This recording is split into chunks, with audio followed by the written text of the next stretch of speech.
बहुत लोग बोलते हैं कि एम एस धोनी दुनिया के सबसे बड़े कैप्टन हैं, तो शायद आप गलत भी हो सकते हैं, क्योंकि दूसरी तरफ खड़े हैं रिकी पॉन्टिंग, जिन्होंने आईसीसी टूर्नामेंट्स में ऐसा डोमिनेंस दिखाया जिसे रिपीट करना आज तक किसी के लिए आसान नहीं रहा।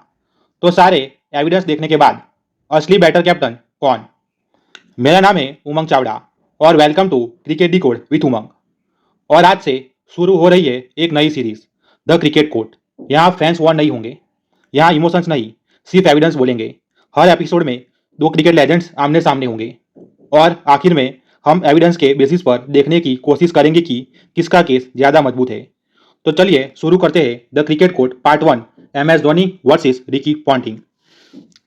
सबसे पहले बात करते हैं एम एस धोनी की। साल था 2007। इंडिया के कई सीनियर प्लेयर्स ने पहले टी20 वर्ल्ड कप में हिस्सा नहीं लिया। ऐसे में कैप्टनसी की जिम्मेदारी मिली एक ऐसे खिलाड़ी को जिसने पहले कभी इंटरनेशनल लेवल पर टीम की कैप्टनसी नहीं की थी। M S Dhoni. एक यंग टीम, एक नया फॉर्मेट और एक्सेप्टेशंस लगभग ना के बराबर। लेकिन इसी टूर्नामेंट में धोनी ने सिर्फ एक ट्रॉफी नहीं जीती, बल्कि दुनिया को दिखा दिया कि वो सिर्फ एक विकेट कीपर बैट्समैन नहीं, एक नेचुरल लीडर भी है। फिर आई 2 अप्रैल 2011, एक ऐसी तारीख जो पहले कैप्टन बन गई जिन्होंने तीनों आईसीसी व्हाइट बॉल ट्रॉफीज अपने नाम की। लेकिन कोर्ट के दूसरे कोने में खड़े हैं क्रिकेट के गैंगस्टर रिकी पॉन्टिंग। साल था 2002।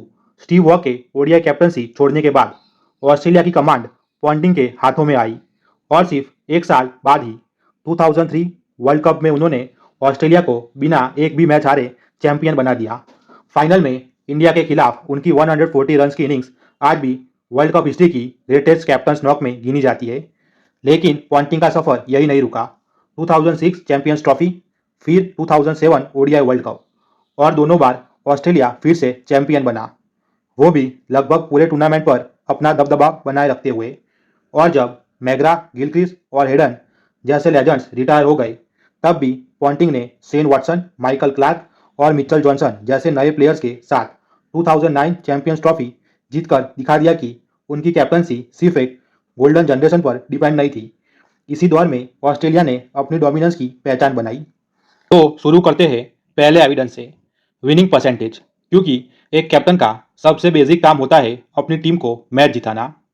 एम एस धोनी ने टेस्ट क्रिकेट में 60 मैचेस में कैप्टनसी की और 27 जीते। Win percentage 45। ओडीआई क्रिकेट में 199 मैचेस में 110 जीत, यानी 55.27। और टी20 में 72 मैचेस में 41 जीत के साथ उनका विन परसेंटेज 56.94 रहा। अब बात करते हैं रिकी पॉन्टिंग की। टेस्ट क्रिकेट में 77 मैचेस में 48 जीत, विन परसेंटेज 62.34। ओडीआई क्रिकेट में 230 मैचेस में 165 जीत, यानी 71.73। टी20 में उनका विन परसेंटेज 42.85 रहा। लेकिन सिर्फ 17 मैचेस की कैप्टनसी के कारण इस फॉर्मेट का सैंपल साइज काफ़ी छोटा है।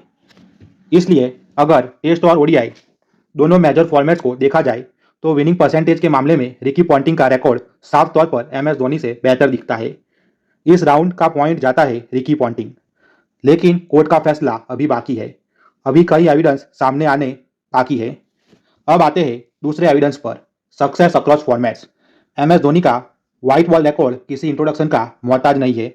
टी20 world cup, ODI world cup और चैंपियंस ट्रॉफी, तीनों आईसीसी व्हाइट बॉल ट्रॉफीज उन्होंने कैप्टन के रूप में जीती। लेकिन जब बात टेस्ट क्रिकेट की आती है तो तस्वीर थोड़ी बदल जाती है, खासकर सेना कंट्रीज में। धोनी ने साउथ अफ्रीका, इंग्लैंड, न्यूजीलैंड और ऑस्ट्रेलिया में कुल 60 टेस्ट सीरीज में कैप्टनसी की, लेकिन जीत सिर्फ न्यूजीलैंड के खिलाफ मिली।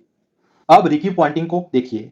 उन्होंने साउथ अफ्रीका, इंग्लैंड और न्यूजीलैंड में कुल 6 टेस्ट सीरीज में कैप्टनसी की और उनमें से 5 जीती। एशिया में उनका रिकॉर्ड उतना मजबूत नहीं था, जहां 4 टेस्ट सीरीज में सिर्फ एक में जीत मिली। इस एविडेंस से एक बात साफ नजर आती है, धोनी की कैप्टनसी व्हाइट बॉल क्रिकेट में एक्स्ट्राऑर्डिनरी थी, लेकिन टेस्ट क्रिकेट में ओवरसीज कंसिस्टेंसी उतनी मजबूत नहीं रही। पॉन्टिंग ने भी हर कंडीशन में परफेक्ट रिकॉर्ड नहीं बनाया, लेकिन ओवरऑल टेस्ट और ओडीआई दोनों फॉर्मेट्स में उनकी कैप्टनसी ज्यादा बैलेंस्ड दिखती है। इसलिए इस राउंड का पॉइंट भी जाता है रिकी पॉन्टिंग। अब बात करते हैं तीसरे एविडेंस की, आईसीसी टूर्नामेंट रिकॉर्ड। क्योंकि बड़े कैप्टन की पहचान सिर्फ बायलैटरल सीरीज से नहीं बल्कि आईसीसी टूर्नामेंट से होती है। MS धोनी ने ओडीआई वर्ल्ड कप में 17 मैचेस में कैप्टनसी की और उनमें से 14 जीते। चैंपियंस ट्रॉफी में उनका विन रेट 75% रहा और T20 वर्ल्ड कप में उन्होंने 33 मैचेस में कैप्टनसी करते हुए लगभग 64% मैचेस जीते। अब रिकी पॉन्टिंग को देखिए। ओडीआई वर्ल्ड कप में उनका विन रेट लगभग 90% रहा। 29 मैचेस में सिर्फ 2 हार। चैंपियंस ट्रॉफी में भी उन्होंने 16 मैचेस में से 12 मैचेस जीते, यानी 80% win rate. T20 world cup में उनका रिकॉर्ड धोनी जितना मजबूत नहीं रहा, लेकिन उस फॉर्मेट में उन्होंने बहुत कम मैचेस में कैप्टनसी की। अगर ओडीआई वर्ल्ड कप और चैंपियंस ट्रॉफी जैसे दो सबसे बड़े आईसीसी इवेंट्स को देखा जाए तो रिकी पॉन्टिंग का रिकॉर्ड MS धोनी से ज़्यादा डोमिनेट नजर आता है। T20 वर्ल्ड कप में ये धोनी के पास है, लेकिन ओवरऑल आईसीसी टूर्नामेंट रिकॉर्ड के हिसाब से आईसीसी ट्रॉफीज की बात करें तो MS धोनी ने कैप्टन के रूप में एक T20 वर्ल्ड कप, एक ओडीआई वर्ल्ड कप और एक चैंपियंस ट्रॉफी जीती। वही रिकी पॉन्टिंग ने 2 ओडीआई वर्ल्ड कप्स और 2 चैंपियन ट्रॉफीज अपने नाम की।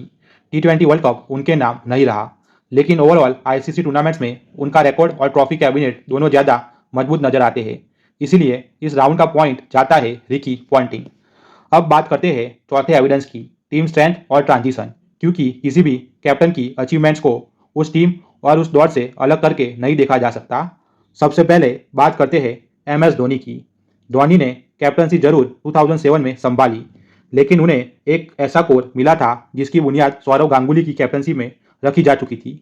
इसका मतलब ये नहीं कि धोनी को आसान कैप्टनसी मिली। वीरेंद्र सहवाग, युवराज सिंह, हरभजन सिंह और खुद MS धोनी भी उसी जनरेशन का हिस्सा थे जिसने इंडियन क्रिकेट को नए दौर में पहुंचाया। लेकिन धोनी का काम सिर्फ उस टीम को चलाना नहीं था। गांगुली एरा के बाद जब द्रविड़, कुंबले, लक्ष्मण और सहवाग जैसे लेजेंड्स रिटायर हुए, तब विराट कोहली, रोहित शर्मा, रविचंद्रन अश्विन और रविंद्र जडेजा जैसे प्लेयर्स को नए कोर के रूप में इस्टेब्लिश करना भी उनकी जिम्मेदारी थी। अब रिकी पॉन्टिंग की बात करें, यह सच है कि उन्हें क्रिकेट हिस्ट्री की सबसे मजबूत टीम में से एक मिली। Shane Warne, Glenn McGrath, Adam Gilchrist, Matthew Hayden और जस्टिन लैंगर जैसे लेजेंड्स उस टीम का हिस्सा थे। लेकिन 2007 के बाद जब वॉर्न, मैग्रा और लैंगर रिटायर हुए, तब ऑस्ट्रेलिया को भी एक बड़े ट्रांजिशन से गुजरना पड़ा। उसके बाद शेन वॉटसन, मिचेल जॉनसन और माइकल क्लार्क जैसे नए प्लेयर्स ने जिम्मेदारी संभाली। पॉन्टिंग की कैप्टनशिप में ऑस्ट्रेलिया ने 2009 चैंपियंस ट्रॉफी जीती और इसी नए कोच ने आगे चलकर माइकल क्लार्क की कैप्टनशिप में 2015 ओडीआई वर्ल्ड कप भी जीता। इस एविडेंस से एक बात साफ होती है, दोनों कैप्टन्स को अपने अपने दौर में ट्रांजिशन का सामना करना पड़ा। धोनी ने इंडिया के लिए नया कोर तैयार किया और पॉन्टिंग ने ऑस्ट्रेलिया के लेजेंड्स के रिटायरमेंट के बाद भी टीम को चैंपियन बनाए रखा। इसलिए सिर्फ टीम स्ट्रेंथ के बेसिस पर किसी एक कैप्टन की अचीवमेंट्स को कम या ज़्यादा नहीं माना जा सकता। कोर्ट के हिसाब से इस एविडेंस में किसी कैप्टन को क्लियर एज देना मुश्किल है, इसलिए राउंड ड्रॉ रहेगा। अब बात करते हैं पांचवें एविडेंस की, कैप्टनसी डिसीजंस, क्योंकि एक कैप्टन की असली पहचान सिर्फ रिकॉर्ड से नहीं बल्कि उन फैसलों से होती है जो मैच का रुख बदल देते हैं। MS धोनी की सबसे बड़ी पहचान थी उनकी काम डिसीजन मेकिंग। चाहे 2007 T20 वर्ल्ड कप फाइनल में जोगिंदर शर्मा को आखिरी ओवर देने का फैसला हो या 2011 ओडीआई वर्ल्ड कप में खुद को युवराज सिंह से ऊपर बैटिंग के लिए भेजना, धोनी ने कई बार ऐसे डिसीजंस लिए जो उस वक्त रिस्की लगे लेकिन बाद में मैच विनिंग साबित हुए। उनकी फील्ड प्लेसमेंट्स और स्पिनर्स का इसका अमल भी लिमिटेड ओवर्स क्रिकेट में काफ़ी इफेक्टिव माना जाता है। अब रिकी पॉन्टिंग को देखिए। पॉन्टिंग की कैप्टनसी की पहचान थी एग्रेसिव माइंडसेट। वो शुरुआत से ही अपोजिशन पर प्रेशर बनाने की कोशिश करते थे। फास्ट बॉलर्स का अटैकिंग स्पेल्स में इस्तेमाल, क्लोज इन फील्डर के साथ विकेट्स के लिए लगातार प्रेशर बनाना और मैच को डोमिनेट करने की सोच उनकी कैप्टनसी का हिस्सा थी।